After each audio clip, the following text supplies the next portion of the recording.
Sana arefa heno ni fijaliako siretulunga marobe vidim-piaigna na mahelafo niasa tsisy amelomante magnantso anao mitsinjo fa mavesatra niatintsay mitadoky ve isana mitebitebylay ampiasa hefo mitady resy mila hery avy aminao reo fitsapagna mifanesy mila tsy zaka nefa tsara atao tsy mahafaty tegna nefa marary loatra tsy hihina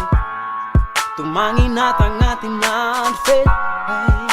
satria zay hesahilana tsy hainao efa hainao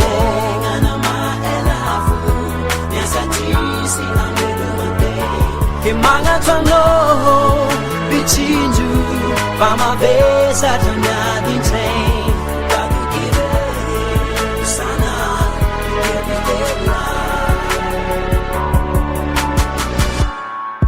mampagnay zaho miamare agnanakory ny taranaka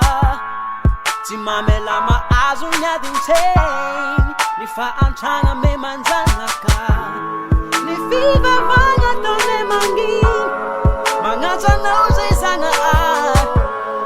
mangataka ny hovanginy fo tanine ty marare analikisany tsy misy trano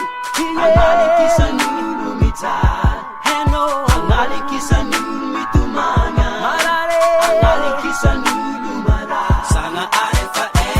efa hainao tsy fosey mijaly zay niasa tsisy amelomante ke magnantso anao mitsinjo fa mavesy tadoky ve sanandro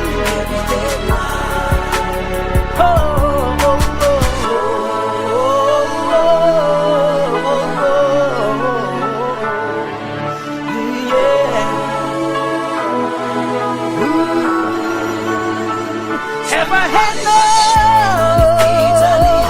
mitalize hire ulu no marupe marare milangowe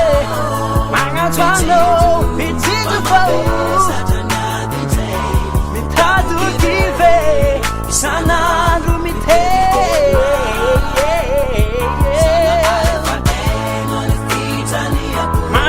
San Febune say uno maro hinge mangatanga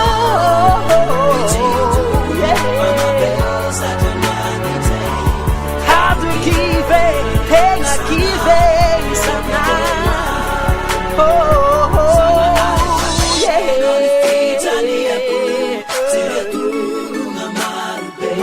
San Febune ano hanarewa ngamuwane funjenu maru bitsinju famavesatra niadintsay mitady kive tegna kive mitebite